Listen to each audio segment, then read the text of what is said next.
This unusual season comes to an end, and it's a mixture of fortunes for Manchester City.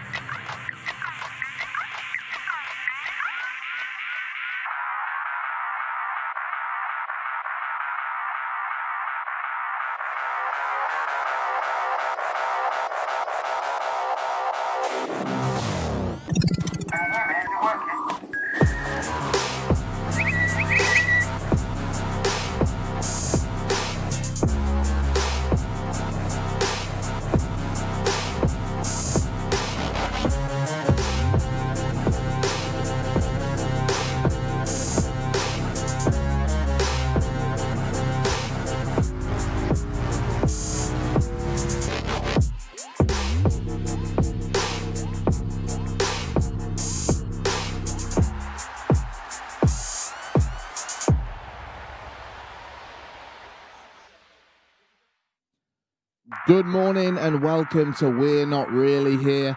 Manchester City are back in Premier League action this afternoon as we can see them arrive at Bramall Lane to take on Chris Wilder's Sheffield United. It's been a busy week for the boys in blue. After a midweek win away to Marseille, they'll have their sights set on continuing that form ahead of today's clash. We can see all of them arriving just at the gates, getting there, scanning on as they arrive ahead of that clash against Sheffield United. Hello, I'm Kyle Walker and welcome to We're Not Really Here. I'm joined in the studio by Shaun, Wright-Phillips and Paul Dickov. They're going to be joining us for the next hour as we look ahead to that clash against Sheffield United. As you can see, it is Halloween, so we're joined by all the ghosts and ghouls that are normally associated with this time of year as we look ahead to that game. But I've got to ask you guys, to start the show, scariest players you ever played against. Paul, I'll start with you. Wow, well, I made, maybe not the scariest, but the most scared I've been was twice. You know, I made my debut for Arsenal reserves against Mick McCarthy. Oh, wow. At Millwall's old ground. And a mixture of the fans that were there at the time and Mick trying to kick me all over the place was a baptism into professional football for me. And, you know, I played against Marcel Desailly. Oh, wow, okay. And accidentally left my elbow in his face. And it wasn't. Was it by accident? Accidentally, I like that. I left my elbow in yeah. my face, and at half time, I've never ran as quick in my life, and I was really scared because he was coming after me for a chat. What's it like when you're in that tunnel and you can see him coming and you're just like, I need to get into the away dressing room? I was wherever? off, mate. I was off. It's as fast as I've ever ran. So yeah. Desailly? Desailly, you've got to say. Yeah. All right, Shaun, what about you? Scariest player you've ever played against? I wouldn't say scary, but like Dickie said, I'd have to say Unsworth from Everton. Because when I first came through and was playing against Everton, I must have been about 4'11", you reckon, give or take? Yeah. Have you shrunk since then? Yeah.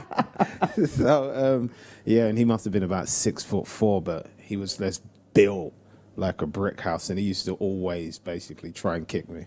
I mean, I can imagine that both of you came up against some players that were just a bit taller than you, but it's the speed, and, you know, if you accidentally putting elbows into them, it doesn't matter how tall they are, Paul. It doesn't at all, and it was a complete accident. You can trust me on that one. How many books did you have to stand on to get your elbow there? So that's what it's going to be like between these two throughout the entire show. It's going to be a... He went for a diving header. That's right. Right, as you can see in front of me, we've got a pumpkin now. You may have been at home with the families. You may have been at home just on your own, carving some pumpkins as well. And we thought we can't have a show on Halloween and not have our very own Manchester City pumpkin. And this is how it was actually made, because the chefs at the CFA, well, they don't just prepare incredible meals for all of the staff and the teams. They've got some skills when it comes to carving pumpkins as well. And maybe at home, we might see some of yours. You can use the hashtag WNRH, all right? If you can get a pumpkin carved in the next hour, all right, and send us a picture in on the social media, then that'd be some feat, all right? That would be absolutely incredible. But, yeah, I challenge you to do that. Hashtag WNRH, and we'll show some of them maybe a little bit later on. Right, we need to focus on today's game. Okay, Manchester City taking on Sheffield United at Bramall Lane. Paul, it's a huge one. We talked about midweek, Marseille. Champions League action. It's been a very busy one. The games are coming thick and fast, as everyone's saying, and here we are back in action once again.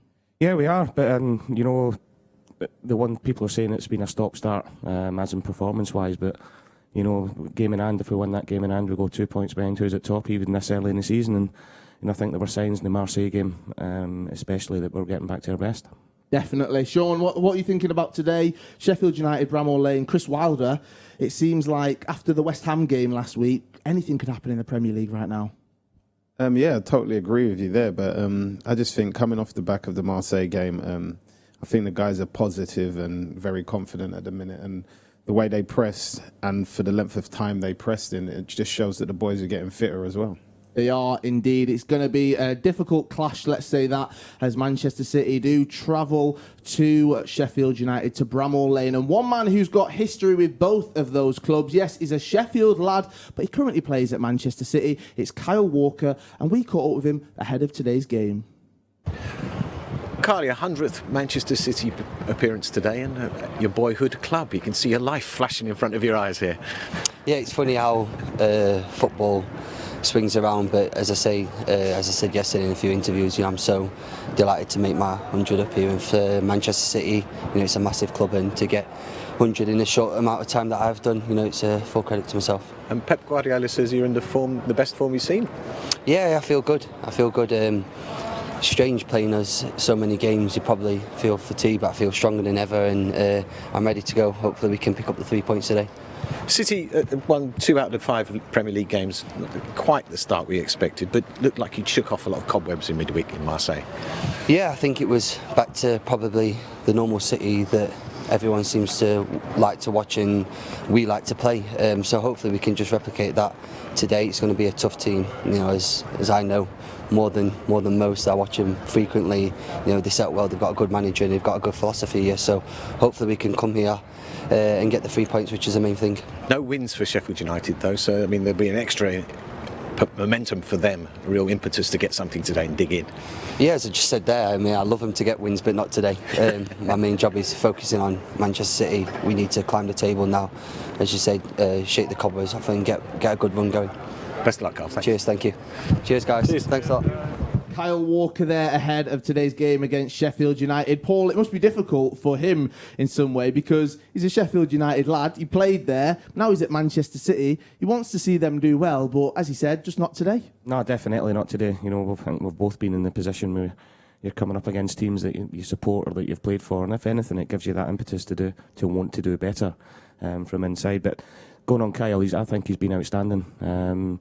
Not just this season, his consistency level since we came back from lockdown end of last season, going into this season, he's been our best player without a shadow of a doubt. Shaun, how difficult is it playing against the team that you love? Obviously, you did play against Manchester City on a few occasions. What's the mindset like ahead of the game? Because you want to go out there, you want to give it your all, but if you score, are you going to celebrate? Well, yes. For me, I didn't on one of my previous teams, and I don't think I would have if it happened against City. But I think as a professional, as much as you support and love that club, when you're in the opposite team, you're a total professional when you get on with the job at hand. I think that must be very difficult, Paul, for professionals to do sometimes when you do love a club as much as your boyhood club, as much as that. But we did touch on Kyle Walker there. I feel like professional is a great word for him for this season. Plus, mature, I think the performances that he's put in, the focus that he's managed to get as well throughout this season and maintain and be consistent with, it really shows the true professional he is. It does, and he's not always played in his natural position as an out-and-out right-back. We've seen the other week there that he was tucked in as a 3. He's shown that if he is a right-back, he can bomb forward, he can tuck in to be the inverted full-back that Pep likes sometimes. So, he's adapted to his game really well, and we all know how quick he is defensively. He's fantastic, and he's a huge outlet for us going forward. Shaun, how would you fare with a right-back behind you as quick as Kyle Walker? Would you just let him go around you every single time, or are you racing him up and down that right wing? I'm taking it to him. I used to fancy myself back then. I don't know about Even now. with him on your team, if has there been anyone that's behind you in that right-back position that you've thought, he's a bit quick, he's going to be on the overlap all the time? Mika. Okay. Mike's was there, but I don't know. You build a relationship, don't you? Like as a winger and the right back, you don't want him to go all the time. Otherwise, then takes the element of surprise away and the team's ready for it. But the way he's been playing and timing these runs in behind, so when the ball does go there, he can either put it across or take the ball into the box further. Right, let's have a look how Manchester City do line up today as they take on Sheffield United at Bramall Lane. In goal, we've got Ederson.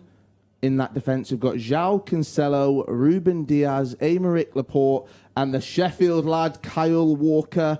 And they're making up the midfield. We've got Rodrigo, Kevin De Bruyne, Ferran Torres, Bernardo Silva, Raheem Sterling and Riyad Mahrez up front as well. And then substitutes, we've got Scott Carson, John Stones, Nathan Ake, Ilkay Gundogan, Alexander Zinchenko, Eric Garcia and Phil Foden. Paul, we've got to talk about this team a little bit because Kevin De Bruyne is back. We saw that he had injuries and then he's now finding that kind of momentum once again. He's so important. I know we talk about it every single game, but it just shows what a player he actually is, how important he is to this Man City squad. He is. Look, he's one of the best players in the world at the minute, and he's getting better all the time. And you've seen the influence he had midweek against Marseille. A couple of assists, you know. And people talk about his vision and his technical ability, but he works so hard for the team as well. And he's the complete midfielder. But that's a really strong team today, especially coming off the game midweek. He is indeed. Right, let's hear from the manager, Pep Guardiola, and see what he had to say ahead of today's clash against Sheffield United. Pep, did you feel in midweek that you saw a lot of progress? You felt that City side is getting back to its best? It was one game, yeah. We have to be more consistent in many games to be sure we are in the right path. You need to carry it through today. 3 changes from that Marseille game. Cancelo, Bernardo, Mahrez in. Obviously, attack has been a bit of a headache with Aguero and Jesus out, but Ferran Torres did some clever work in midweek. He's the kind of player that can adapt to different situations, the kind of player you need right now. Yeah, it's a new position for him, but he did it well. What we expecting is not easy to attack defense like 5 in the back and with a lot of people in the middle. For the striker is the most difficult one, but yeah, he did really well and yeah, we'll try again. Sheffield United gave Liverpool a real test, a side that can be dangerous despite no wins this season. How do you deal with them today? What do you want to do? We know the quality of them, so the schedule is well, the position in the table is what it is, but we know the quality that they have. They was really impressed 2 seasons ago in Championship, now last season in Premier League, and I know the quality they have, so we don't have any doubt. So we are in the beginning of the season, and you know, they are going to get results in the future.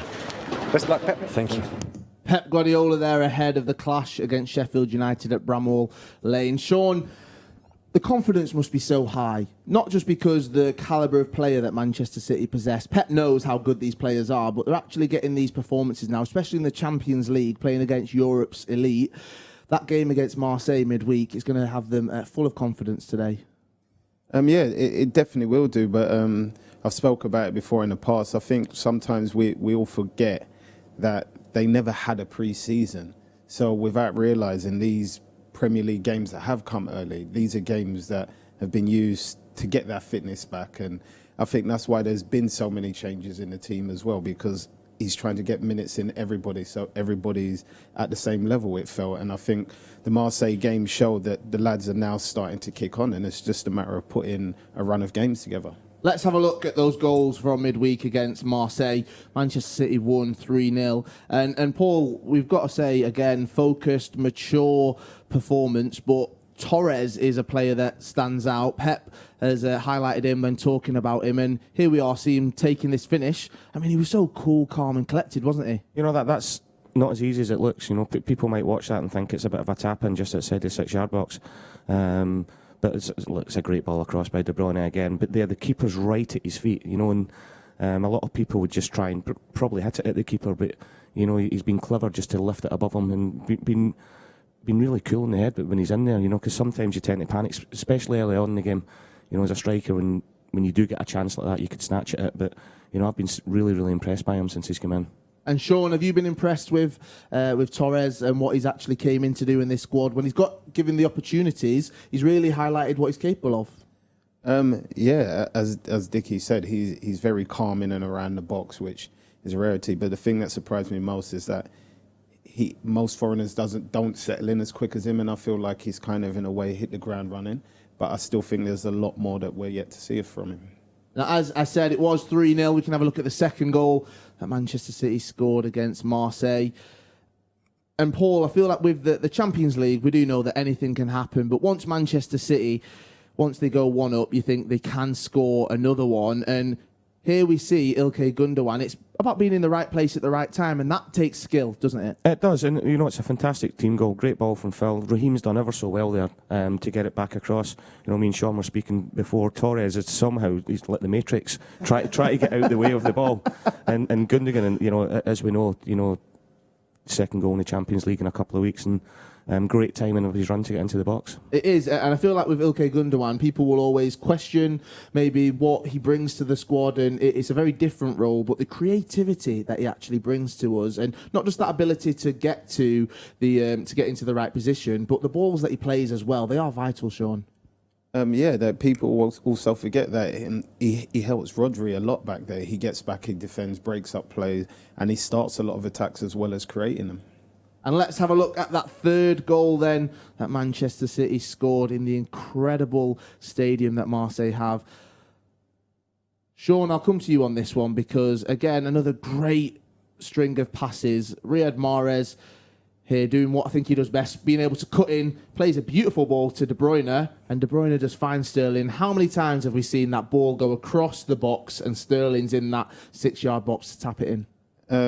Nearly all the time. And if you notice the first goal, as soon as Sterling saw it break to KDB, he tried to get in the same place that Torres was as well. So I think they already know each other so well that as soon as he gets the ball, that they know the ball's coming in a box. And I think for a striker and an attacker, that's a great feeling to know because just get in the areas you're told to get in and the chances will come. Now, Paul, so I want to come to you very quickly. That ball going across the box into Sterling, I mean, most of the time there is an open net because Kevin De Bruyne has fooled the entire defence and the goalkeeper. But to keep your composure at that time and for Sterling to put it in the back of the net so much, they must work on it in training all the time. Yeah, they do. And, I think we said a couple of weeks ago about Raheem and how he's brought goals to his game. Maybe 3 seasons ago or before Pep came in, he would have been outside the goal post, from a wide area. But now, every time the ball goes wide or every time there's an attack, he makes sure he's in the width of the goal. And that's, as a goal scorer, that's where you're going to get majority of your goals. And if you've got Kevin De Bruyne putting it on a plate like that, happy days. He can assist anyone, can't he? And he'll be maybe going for most assists in the Champions League and the Premier League this season. Who knows? Now, Shaun, you were commenting on Raheem Sterling's ability. And actually, Raheem Sterling, he's been commenting on some of your abilities as well. There's a full video that's coming this week to the Manchester City YouTube channel. But I just had to show you this one clip. Here's Raheem analysing one of your runs, Shaun Wright-Phillips. This is what he makes of it. Shaun Wright-Phillips? He has a bit. He has a little bit, doesn't he? Yep. Top bins. Oh no, it's the bottom bins. Got to have some ability to do that. Yep. The Meg, I'm not sure if he meant that. Come on, we'll give it him. Yeah, give it to him. Great goal. Yeah, I remember watching him when I was younger. He was class, man. Now, I'm with Raheem there, Shaun, because your body's going one way, the ball's going the other way, and it ends up through Paul Scholes' legs. Did you mean it? Come on, tell us the truth. I'm going to claim it, but a Megs is a Megs, isn't it, really? But no, I didn't mean it. I tried to go past him, and that's what happened at the end of the day. But the Megs just took it that little bit further. Do you know what I mean? I mean, Paul, we looked at this before, and Raheem made a sound effect as he did it. I mean, Paul Scholes, he just gave up. He said, "I'm not catching Shaun Wright-Phillips." There's no way he was catching him. And look, all joking apart, because we have a bit of banter. He used to do that to me every day in training. He was whether he meant it or not. He used to be able to nutmeg you sometimes when your legs closed. He was that clever with it. But it's not just the nutmeg; it's the touch after that and the finish, which was fantastic. Which we all know the little man can do. We've seen it done so many times, and I've got so many memories of you doing that. It must be so difficult to beat a man, take a touch, compose yourself, and then just drill it in the bottom corner or the top corner or off the underside of the bar, which we've seen you do as well. How much did you work on that, Shaun? I didn't really.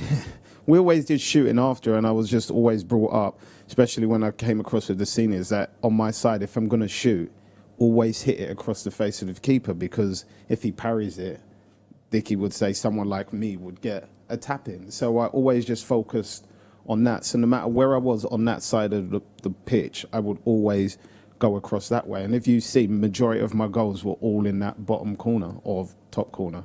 And Paul, how did it feel when a youngster was coming through the ranks? He was joining you guys in the first team, and then he's megging you, he's running rings around you, you can't catch him, and then he's scoring goals like that on the pitch? No, but honestly, we used to love it, especially when Shaun first came into the team, because the youthful enthusiasm, not just youthful, the enthusiasm he had to play football was fantastic. And we always say that I was delighted because somebody smaller than me came into the first team squad for a start. 2-2. Yeah. but no, we knew within 2 minutes of training what a player he was. You know, even if people like me and Andy Morrison and Bish who kept running past, we were trying to kick him, and we couldn't get anywhere near him. But all joking apart, we knew very, very quickly what a top player that we had coming through.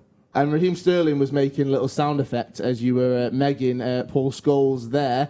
Is that anything you do on the pitch when you put it through the legs? Is there a little ole? Is there a little zoop? Is there anything that you made?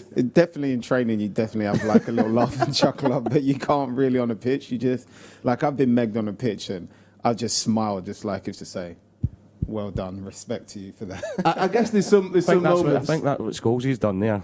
You know, after he's done him, he's thought, all right, well done, mate. There's nothing that I can do in this situation. You've just got to accept it and let it go, and just make sure that you don't get humiliated again. But we have talked about how the games are coming thick and fast, and how actually that game, Marseille, had the Premier League game last week as well. Before that, we had another Champions League game, and I guess recovery is super important for these players. Now, we had a chance to get an exclusive look at how the players were winding down, relaxing a little bit after that game against Marseille. Now, I do say winding down, I say relaxing. They look to be having fun, Paul, but the recovery side of things is super important, especially at the top of the game, at the pinnacle of where you're performing.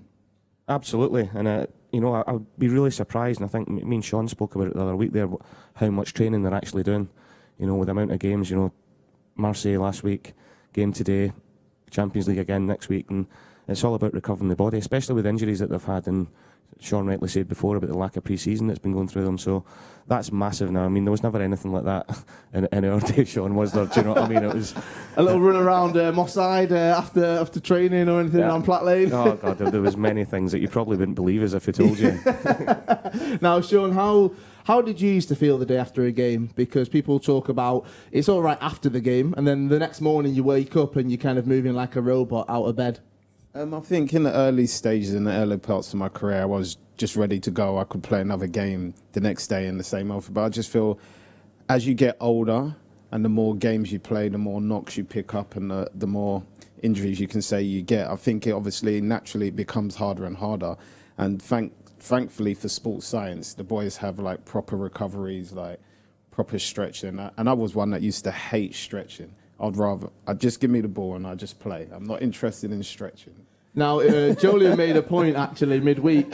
After the game, we saw some shots of John Stones. He came on as a substitute, and then at the end of the game, at full time, he had to do his running. He had to run up and down the pitch. I mean, that must be a little bit annoying when you've just finished playing. You've come on as a sub, and they say, you've not ran enough. You need to run up and down the pitch a few more times. Yeah, well, that was something that came in towards the end of my career, and I think the thinking behind it is the whole team's not going to train the following day. They'll do a recovery session, so it's just to top up that fitness a little bit after you've been on. But it's not nice when you've come on to the pitch for 20-30 minutes and the whistle goes and you've got the physio or the sports scientist telling you you've got to run up and down the pitch for the next half an hour. I mean, I wouldn't like to do it. I can assure you of that. But the team have actually arrived. They've got changed into their kit and they are warming up there at Bramall Lane.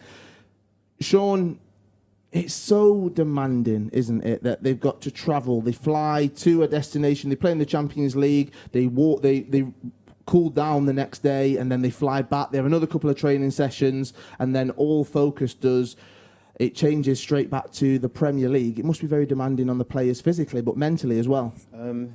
Yeah, it has to be. I think, like, even for me, and I think if we was just playing games all the time, it would be amazing. We would love it, but with the extra travelling and flying here and sometimes the hour change, you do get mentally tired and drained, and you're not seeing your family as much. There's no switch off time, so there's a lot of focus on them. So, but the team is adapting and doing really well at doing it. So I think it's something they just got to just keep the ball rolling on that subject, I think. And Paul, each player will know their own body, won't they? I mean, it'll be very different what recovery and what preparation looks like for Fernandinho compared to Phil Foden or Torres, and they'll have to take it in their own kind of stride and do what works for them. They do, and that's where the sports science side of it's fantastic now, because it's all specifics.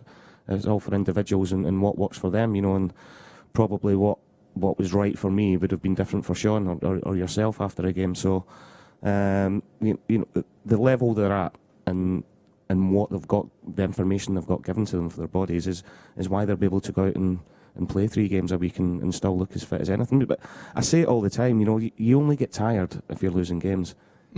That fatigue word only comes out.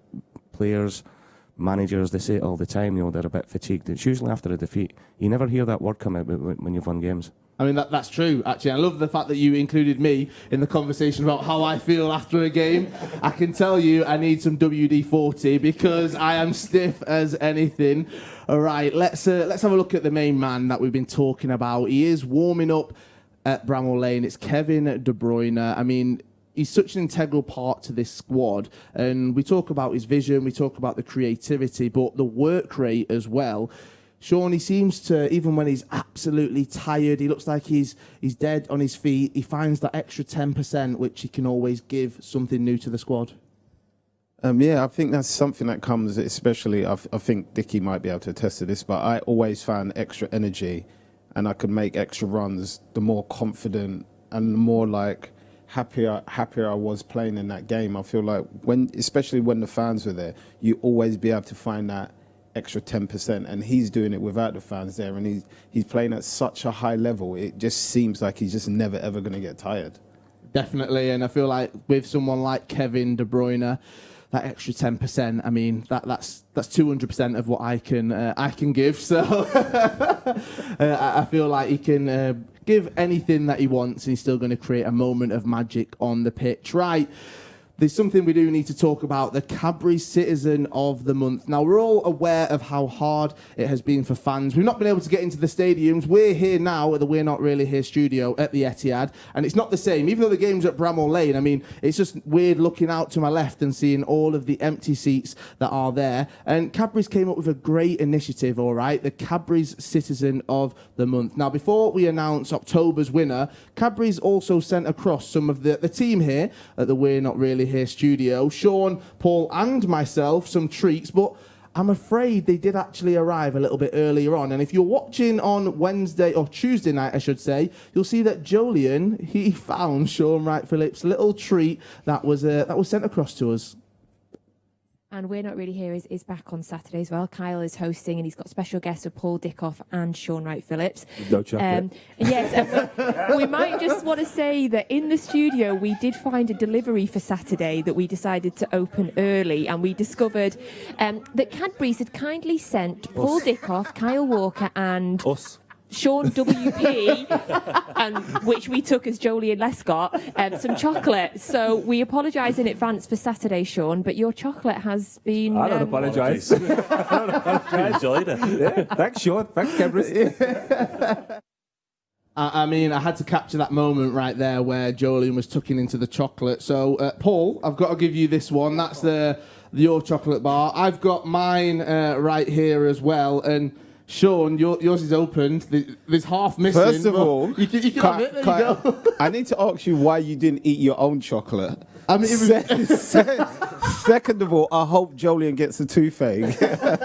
But I mean, I'll give it you. It's half there. You can munch on it. I'm going to give you this half, and I'm going to take the full bar out of yours and slide it back in my sleeve. I'm going to hide that one right there. Now it is time to announce our Cadbury's Citizen of the Month for October. Now, luckily, we've got all of this for us, all right, and I feel like that's going to keep us tied over for a very, very long time. But we have to mention that Cadbury's Citizen of the Month, it is Matthew O'Neill, all right. Now, Now, Matthew, he is a very generous, selfless person, and we're going to get into, hopefully, a little bit around his story and why he was chosen as the Cadbury's Citizen of the Month. So, let's have a look if we can, if the connection is working. Matthew, welcome to We're Not Really Here.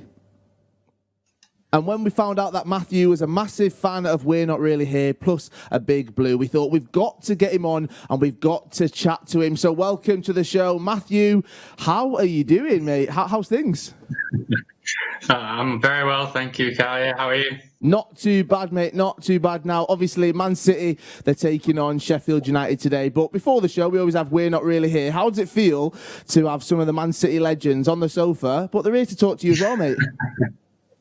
Unbelievable. Honestly, it's been a mega week since I found out on earlier in the week that I'd been recognised for what I've done in the business. To be recognised by City, it blew me away. And then now to be on the show with Paul and Shaun, it's insane. Congratulations, Matthew. Fantastic. Can you just tell us a little bit for the people who don't know about what you have done, because it's amazing. No, thank you so much. So I own a children's play centre in Swinton. Unfortunately, due to what's happened this year, soft play was heavily affected by COVID. I have 18 staff, and it was highly likely that they were going to lose their jobs unless I was able to do something about it. So I used a bit of my skills and a bit of the facilities that I had to create a pizza business. So we now trade serving pizzas. Unfortunately, soft play has reopened and then since closed again due to the Tier 3 restrictions. So luckily, and I'm hugely appreciative that the pizza business has been well received by the play centre customers. And we've been able to continue trading and continue providing employment for my 18 staff. I mean, that's absolutely incredible that you've managed to do that. 18 staff. And going from play centre to pizza, it's very different. But those transferable skills, how have you found it? I'd say very, very different. We're used to having a building full of noisy children running around. We're now stood next to very warm ovens, and we're creating pizzas that look and smell amazing. So I'm very proud of all the team's efforts. We've had a huge input from all of our staff, from the menu to the layout, and even to like the functionality of the kitchen and how it works. So it's a massive team effort, and I'm just so proud of all the team, and also so grateful for all the custom that we're receiving and the support that we're receiving from our customers. I think it's absolutely incredible, the stuff that you've managed to do, and all of us here, we just think that it's absolutely brilliant, don't we, Shaun? Yeah, I wish I had a boss like you, and I think a lot of other people would wish the same thing. Thank you, Shaun. Thank you. Matthew, just a couple of questions, mate. Did you ever see Shaun down at your play centre? or was there a height restriction? He's more than welcome to come. More than welcome to come. Brilliant. Right, let's talk a little bit about the match today. Matthew, what are you thinking? Are City going to get the win? Are we going to take all 3 points away from Bramall Lane? Hope so. I mean, midweek performance was very strong, very solid. So I've seen Pep's interview saying about how tough Sheffield United are. I agree with him. But I think we should be able to breeze the win. 2-0, hopefully. Oh, 2-0. I'm liking the confidence, Matthew. Keep up the amazing work. Thank you for joining us on the show. Enjoy the rest of it, and hopefully Man City get all 3 points, and hopefully we get that 2-0 win just for you. Plus, I'm going to say this, mate. If you've got any spare pizzas for the next show, we want some, all right? No, hold me to it. I will definitely come. We'll make sure we pay, all right? We'll make sure we pay. Thank you for joining us, mate. Well done, mate. Thank you very much. Thanks a lot. Cheers, guys. Now, there's definitely a glass half full in every Citizen. So remember, you can nominate anyone you like for the next Citizen of the Month. Just head to mancity.com/citizens. Right. we can't have you guys here going head to head, all these height jokes that you're throwing out here. 2-2, I think it is. And you can see we've got our Cadbury's hamper right there full of goodies, and you guys have got some of your own goodies. We're going to set you a little bit of a challenge, all right? We've got the buttons. You've each got, you've chosen what you're going to do, and we're going to see you, okay, try and make a tower out of these buttons. You've got a minute to make the tallest tower you can. Now, the rules are the plate has got to be on your knee, all right? You've got to make the tower. It's whose tower is tallest at the end of the minute. So if it drops off on 59 seconds, I don't care. I am strict. All right. Oh, look at this. He's getting prepped. I want to see. When I say go, you've got to tip them out as well. Oh, he's just going for it. Are you? I'm just putting them in my hand. All right. And look at this. Look at them right here. The competitive nature. All right. So you've got to build a tower as tall as you can. All right. He's allowed. You can do the same. All right. Are we ready? 3, 2, 1, go. Right. This is tense already. I'm seeing the strategic plans of each of you. Oh, that's looking a bit wonky there, Shaun. I'm not going to lie. Tower of Pisa, isn't it, mate? Now one has got Cadbury Dairy Milk giant buttons. That's Shaun. Oh, he's messed it up. And then Paulie's got Cadbury caramel buttons right there. I'm not sure if the density of the caramel, if that's going to help or it's going to hinder. Oh, yours are a bit thicker there, Paul. It looks like you're struggling a little bit. Come on, surely. You've got 30 seconds. I mean, you could... Oh, look at this. I mean, Shaun, are you going to... Tactics, you could leave it. Yours is taller than Paul. Oh, he's dropped it. Oh! How long we got? You got 15 seconds. 15.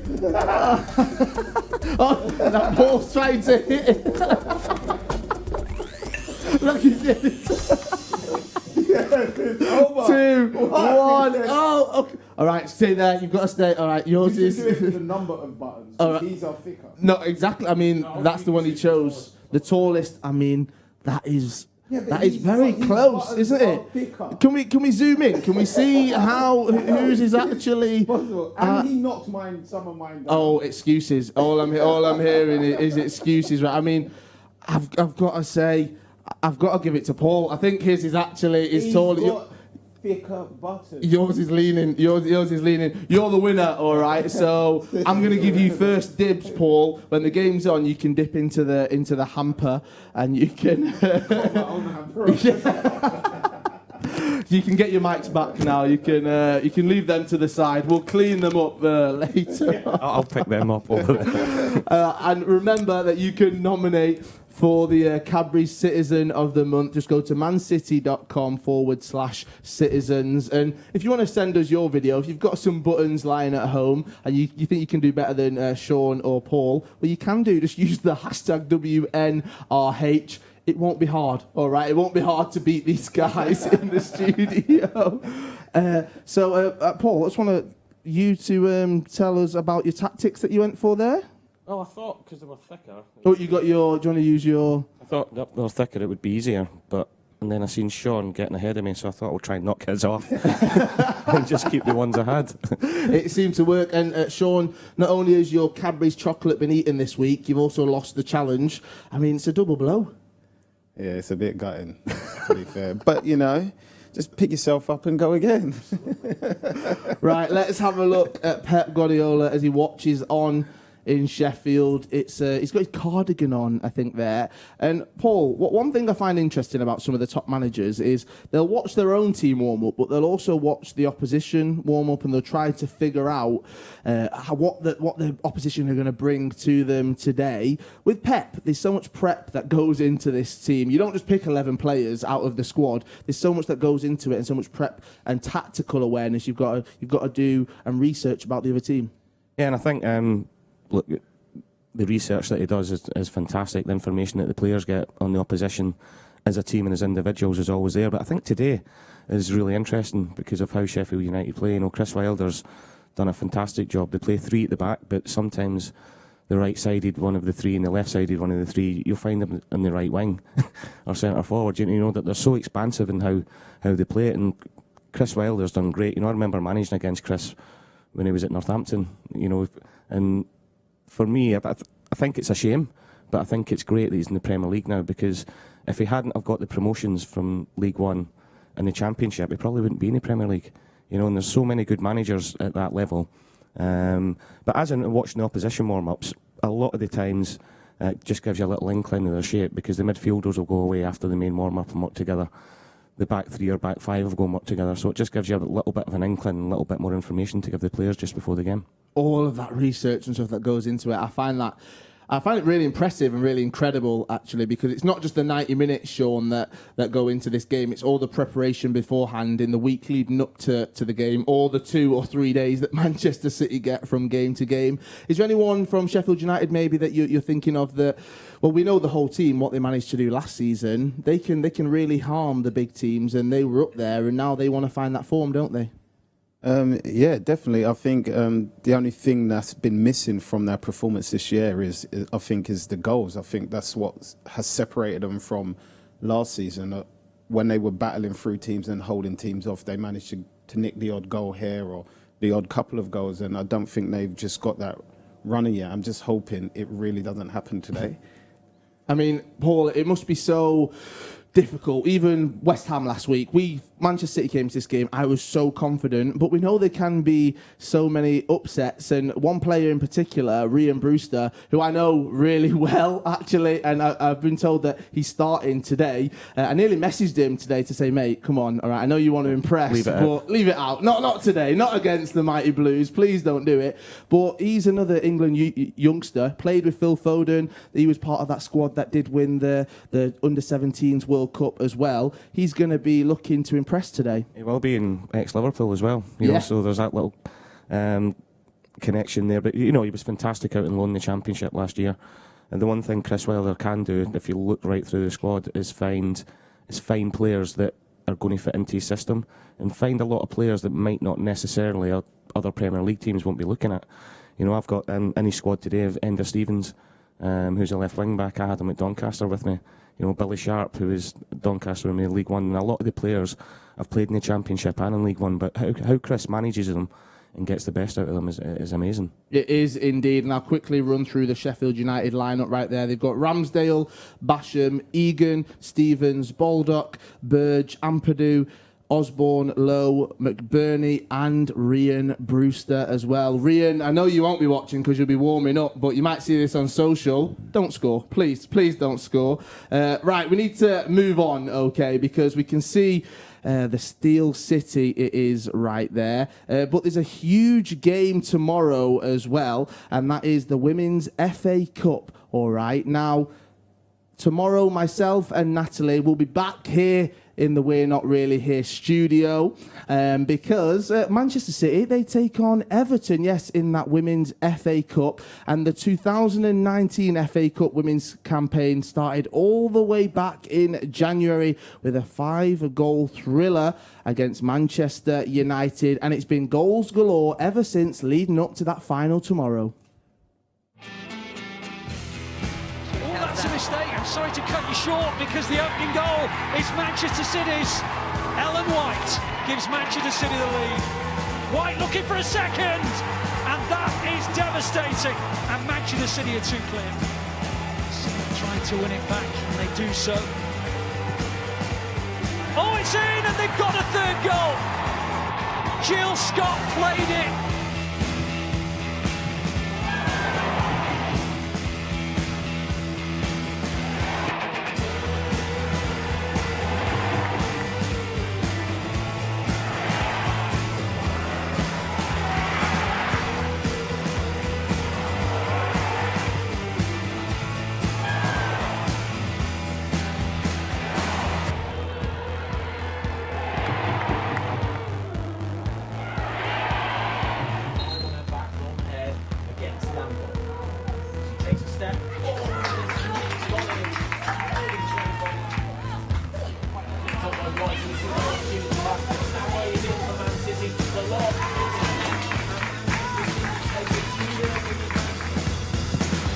Brilliant free kick, 1-0 Manchester City. Superb free kick that. You could sense it was coming. She was so focused. Across all the way to the near post. White is in there. It's continuous, and Manchester City are back in the lead. And Sam Lewis gets first goal for the club. And Manchester City are going back to Wembley for the FA Cup final. Some cracking goals there by Man City women's team. Now, we need to pick out a couple of these. Shaun, I'll come to you first. Any that you saw that you just thought, oof, that was a bit of a cracker? I think the play around it and it being against Man United, I'd have to say Ellen White's second goal. I think she took the cross very well, and it's a harder chance than people think. It is indeed. Paul, any that you saw there? All of them, especially the three against Manchester United. But it's going to be great for them tomorrow. Obviously, Gareth Taylor, our good friend and top man and old teammate, at Wembley, first bit of silverware for him, and he's went into the job and he's doing fantastically well. I think as well, it's special beating Manchester United. I don't care who it is, if it's Manchester City, if it's the under-7s all the way up to the first team, if it's the women's team, I don't care. Beating Manchester United is always very, very special, isn't it, Paul? It is, and Shaun stole my thunder there because I was going to pick Ellen White's second goal as well. But it was a great run and great finish. It looked, maybe because it was in the box, that the finish looked a bit easy, but it was fantastic technique and great finish. It was indeed. Now, there will be a very special We're Not Really here tomorrow from 1:30. As I said, myself and Natalie Pavlek will be here tomorrow to look ahead to all of the game. We've got hopefully some special guests before that match as well, and I'm really looking forward to that one. Fun fact for you all as well, this is actually last season's final, so there's a chance for Man City women's team to win two FA Cups in the same season, which is a very difficult and weird, very future general knowledge question in a pub quiz. When somebody asks you that, you'll be able to know it because we've just told you, all right? Now let's continue the theme of Wembley because you guys have had some very special moments at Wembley. There's that goal, Paul, which I'm sure we'll come on to very soon as well. And Shaun, you've had some incredible moments as well. Paul, what is it like playing at Wembley? Just let us know what it's like as a player. No, that's amazing, and I've said loads of times, even though I was born and bred in Scotland, it was always my dream as a young kid to play at Wembley, and to get the opportunity to do it, the build up to the game, to walk out, and especially the end we walked out to see 40,000 City fans there, it's one of the most amazing feelings I've had walking out into a football match. And Shaun, for you, I mean, looking at the stadium, looking at the iconic stadium that is Wembley, having the opportunity to play there, it must be so special. It's just like Dickie said, as a kid growing up and watching games happen there, and you being into football and wanting to play the game as well. It's one of the things on, say, a bucket list of your achievements where you want to get to, and to be able to get there in whatever capacity it may be at the time is just like, I'm really here now, and you just want to enjoy the moment. And there's not going to be any fans there tomorrow, so we won't be able to see any scenes like we're seeing right now when Shaun started the Poznan on the pitch. But Paul or Shaun, I mean, imagine scoring that goal that you scored, 99, and there's no fans there. I mean, it must be so difficult for the players. Yeah, it must be. That's a good question. I'd never thought of that. The goal, the timing of the goal, the celebration, but the noise the fans made that day, even going into penalties, was unbelievable. Do you think genuinely that the fans do help? They do spur you on? I mean, that goal might not have ever happened. The Aguero moment might not have ever happened if the 12th man, if the fans weren't there singing Absolutely, your name. it spurs you on. But what it does as well, it puts pressure on the other team. If you're on top in a game and you're trying to get back in, especially as we were at 2-0, then 2-1, the noise the City fans made that day were phenomenal. And it really did drive us on. Then going into the penalty shootout, all you could hear were the Manchester City fans, and obviously Weaves makes his saves and does his silly run, but the fans had a huge part to play in it that day. And talking about the fans, going back briefly to Sheffield United, I think they've struggled because their fans really, really spur them on at home. And I don't think it's any coincidence that this bad runs came around and they've not picked up a lot of results and the fans haven't been there. And Shaun, it's probably good that we're not at Wembley tomorrow because the last time we were there together, it was the FA Cup when City got beat by Arsenal. So we're staying well away, aren't we? For now, we definitely are. until the end of the season, that is. Right, there's more FA Cup action as well. Yes, there's an FA Cup final action on Monday as Manchester City's academy take on Chelsea in that game. Here are the highlights from last night from that semi-final against Blackburn as Manchester City, they were incredible at St George's Park. Let's have a look. St George's Park has come to the rescue for the FA Youth Cup as the semis and final of last season's competition to be completed, and we will get a champion for 2020. Bodies on the line for Blackburn. Hodge! And it's squeezed in! Joe Hodge, the breakthrough for Manchester City. And that Blackburn resistance is finally broken. They were knocking on the door at the start of this second half, and the young City boys find their way through. Palmer's got to miss that first man, give the other players a chance to attack it. Centre-backs are up. Palmer plays it short. Egan Riley. That's a good ball to Palmer. Can they finish it off? Yes, they can. And there you go. It's Delap with a finish. He's barely had a touch all game. But the striker is there when Manchester City need him. And that should be game over, you would think. Good impact, though, by Braff, who loves to run with the ball. Oh, they're in again. McAtee for 3. And if it wasn't over already, it is now. The fancy celebration. And a third for Manchester City. It's harsh on Blackburn Rovers, but the City class coming through late on. No disrespect to him, he's worked really hard, the whole team's worked that's hard. Not a good pass at all, and Braff off the bench capitalises on the ball across. Another error in the Blackburn Rovers defence, and it's the substitute, Jayden Braff, the Dutchman, who makes it number 4 for Manchester City. Well, there you go, Manchester City reached their 5th FA Youth Cup final in the last 6 seasons after a display where they broke down Blackburn. In the end, it was Joe Hodge who got the ball rolling. Liam Delap with the second as the errors in the Blackburn defence began to mount. Akati, who later was substituted, with the third for this young City guys. And a fourth added by substitute Jayden Braff. Winners by 4 goals to 0 and into Monday's final. And that sets up a final against Chelsea on Monday after Chelsea beat Manchester United in the other semi-final. Absolutely incredible stuff happening on the pitch, but there is some sad news off the pitch as well. And we just want to share our condolences with Jeremy Whiston's friends and family as well after that tragic news this week.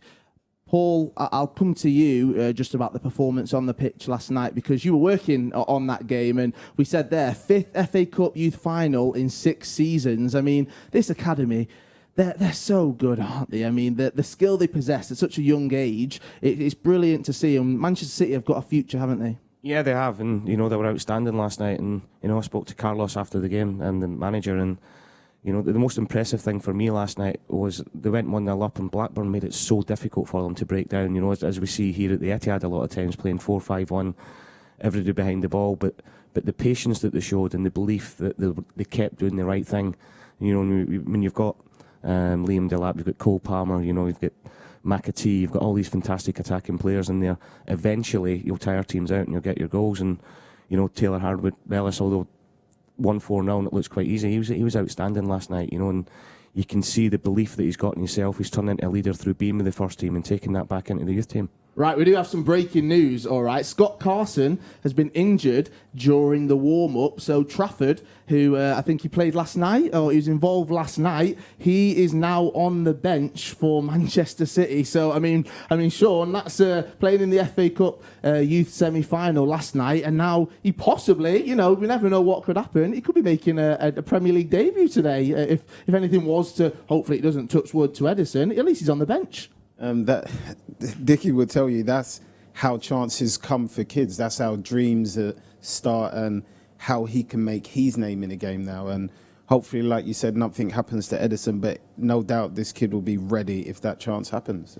We talked about 3 days recovery. This guy's had less than 12 hours to recover. Hopefully he's like you, Shaun, in your heyday, can just bounce back and play game after game. He'll be fine because he didn't have a lot to do last night, honestly. But no, as Shaun said, that's how things happen. You know, when you least expect it, you get your chance and you've got to take it. You've got to take that opportunity, and I guess for a young kid like that, it must be so special just to get the call. I mean, I'd have butterflies, I don't know what I'd be doing, and you'd be rushing around going, have I got my boots, have I got my gloves, have I got everything sorted to get to Bramall Lane for kickoff? Absolutely, but his confidence that he'll take just from being in the squad today, and as we said, hopefully he's not needed, but he's got an FA Youth Cup final on Monday night, so the confidence he'll take from being in the bench on a Saturday into that game will be huge for him. Right, it's time to recap the team. We're 6 minutes away from kickoff, all right? So we'll just have a look at that starting 11 and some of the substitutes as well. We've got Edison, João Cancelo, Ruben Diaz, Aymeric Laporte, Kyle Walker, Rodrigo, Kevin De Bruyne, Ferran Torres, Bernardo Silva, Raheem Sterling and Riyad Mahrez. And then the substitutes, as we said, after that breaking news, number 85, James Trafford. He's on the bench for Manchester City. And then you've got John Stones, Nathan Ake, Ilkay Gundogan, Alexander Zinchenko, Eric Garcia and Phil Foden. Minutes away from kickoff, and listening to that now, looking at the starting 11, I mean, anything can happen in the Premier League, but I'm confident, Paul. Yeah, I always am confident, every time they play. But I think, looking at the team, we're getting better and better every game, and I don't see that being any different today. It'll be tough because Sheffield United will make it difficult and cause us problems with how they play. But, I'm super confident in 2-0 Manchester City win. Now we need to get ready for predictions, all right? My favourite part of the show, all right? I'm not doing too well, I'm not going to lie, but I am feeling super confident. Before we get to that, Shaun, I mean, the Premier League is one of, if not the best league in the world, and what makes it so exciting is anything can happen, but hopefully today, Manchester City come out in full force and they can keep that winning run going. From Marseille, I think they will just pick up momentum now and keep pushing. Like, if they keep pressing the way they did against Marseille, and we've seen it in the past, it makes even the best teams make mistakes that we always capitalise on. So we need to keep on that road and just get fitter and fitter. Right, it's time for predictions, all right? Paul, I need one from you. You say you're always confident. How are you feeling today? Yeah, I'm going to go 2-0 Manchester City, and Ferran Torres to get in the score sheet. I think he's looking really, really sharp. And he's got a calmness about him in front of goal I really like. You're doing a me. You're even saying who's going to score the goals as well. Shaun, what are you going for? I'm going for 3-0 and Sterling to score the first. Oh, the first as well. That's taking it a step further. I'm going to say 4-0 to Manchester City, all right? I'm going to say that Raheem Sterling will score at some point, all right? We'll be back at half-time, okay? So make sure you do join us. We're going to tuck into some of that Cadbury's chocolate that we've got lying around right here in this hamper. Make sure you get in touch. Let us know how you're watching the game, what your score predictions are, and what you think of it using that hashtag WNRH. And make sure you join us at half-time as Manchester City take on Sheffield United at Bramall Lane.